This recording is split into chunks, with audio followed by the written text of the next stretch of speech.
So yeah, basic plot is murder and let's not get caught.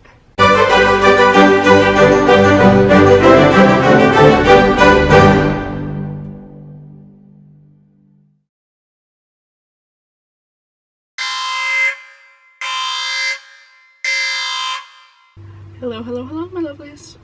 Chrysalis here, and welcome back to Cozy Book Nook. Last week we read Secret History, Donna Tartt, suggested by my friend Allie. Awesome choice. Holy shit, I loved it. Quick rundown of the book. It follows this guy named Richard.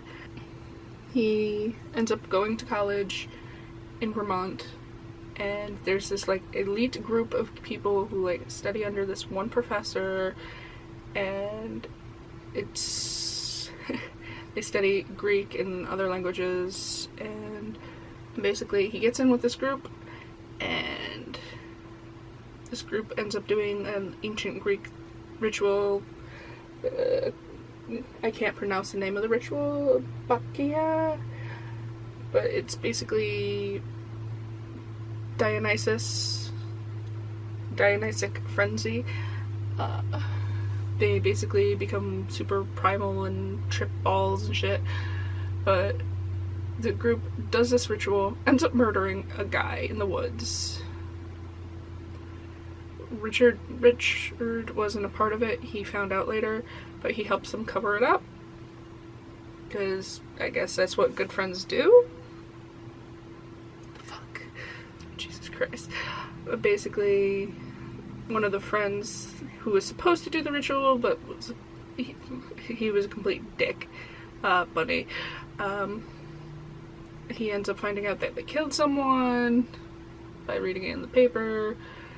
Yada yada yada. He basically blackmails the shit out of them. They get tired of being blackmailed and worrying about him running his mouth off to the wrong people, and so they end up pushing him into the ravine that he walks by on his weekly walks.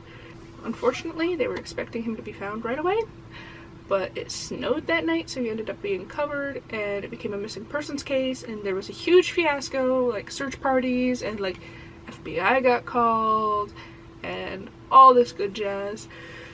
So the group was like trying to make sure they didn't get in trouble for murder.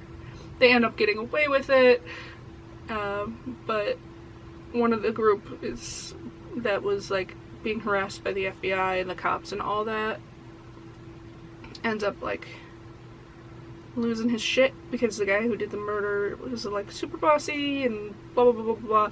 And anyways, he ends up going to shoot the guy, that's Henry, the super bossy one, and Henry ends up killing himself. And it was just fucking one trip after the next with this book. Holy shit. I enjoyed it until the end, when Henry killed himself, because, of course, Henry was my favorite character. I should have known. So yeah, the group was Charles and Camilla. They're twins that are way too close. You catch my drift. Henry, he's the one who did the murdering.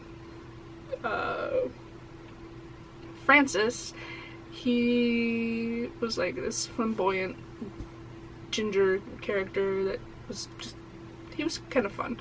And then there's Bunny, the one who got murdered. He was just a fucking ass. He was an asshole. I'm sorry, I didn't like Bunny at all. He was just a jerk. I didn't like Bunny after the restaurant scene where he tried to stick Richard with a $300 bill, and they ended up having to call Henry, and Henry paid it off. And another thing I didn't like about this book, well, it's not about the book, I didn't like the character Julian at all. He was pretentious. He had a slughorn mentality. He wanted to collect people and be like, make himself feel better and make himself feel elite, and he just basically I just did not like him.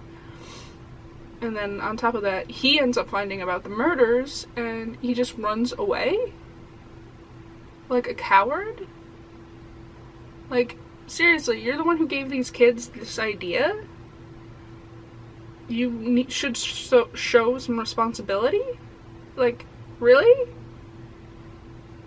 You're just gonna run away and pretend none of this happened and they don't exist anymore? Come on. Dude. Ugh. But yeah, that's basic plot summary. Another character I did not like was Judy Puve or Puve or whatever her name was. Oh my god. Ugh. Just, no. And the amount of drugs in this book, I'm sorry, when I went to college there was nothing like that going on. Or I was a really good kid. It might be that one. I just went there to study. I didn't socialize much. That's probably it. There might have been drugs, lots of drugs going on. I was just, had my nose in a book and not paying attention. But yeah, this book was pretty good. I'm still pissed off that Henry had to shoot himself. He didn't have to shoot himself. Ugh. Ugh. What else to say about it? It was just a really good book. It had a simple plot. It was all about the relations between the characters. The main character was basically, he just stood there while watching all this happen between everybody else and ends up getting shot from being like in the wrong place at the wrong time. I was thinking of starting a rating system. I'm thinking on a scale of 1 to 10, let's do cups of tea. That sound like a good idea? So this kept my interest. Good writing. Good relations with the characters. Didn't like some of the character development, but it was justified. Like, that was my personal preference. Put the book down. Just because I didn't like Henry killing himself. I'm still mad at the author for that one. So I'm gonna give this a solid 7 out of 10 cups. I have a pile of books over there that people like hand to me or suggest or whatnot. 1 to 7, pick a number. 5. Of course. 2, 3, 4, 5. Alrighty.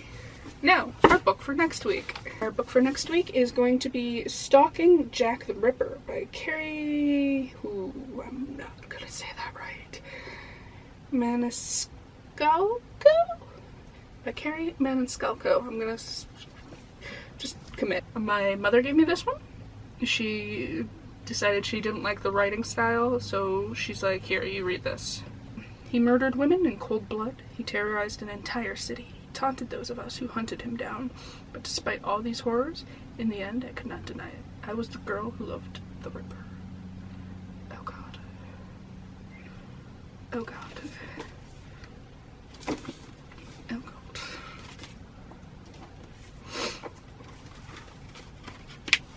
Groomed to be the perfect hard-born Victorian young lady, Audrey Rose Wadsworth. That's a horrible name.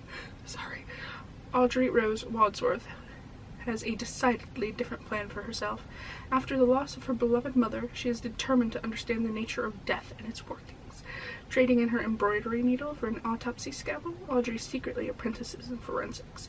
She soon gets drawn into the investigation of the serial killer, Jack the Ripper, but to her horror, the search for the clues brings her far closer to a sheltered world than she ever would have thought possible.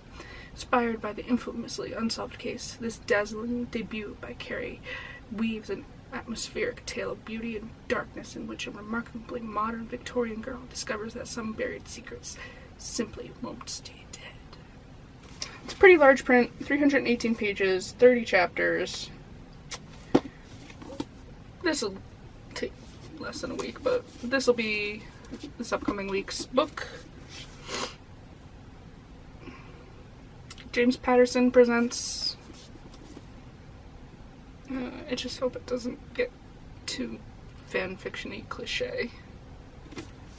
Alright, so Stalking Jack the Ripper by Carrie Maniscalco. I'm gonna end the video here. Oh yeah, as a side note, don't forget guys, I would absolutely love to hear from you in the comments section below. Like, seriously, give me your opinion. Did I miss something? Let's talk. Let's chat in the comments below. So, leave a comment. Start a chat. Show me that people are watching. I'm gonna end the video here. Don't forget to hit like and subscribe. Remember folks, stay shiny. Keep an eye out for the next video. Ciao!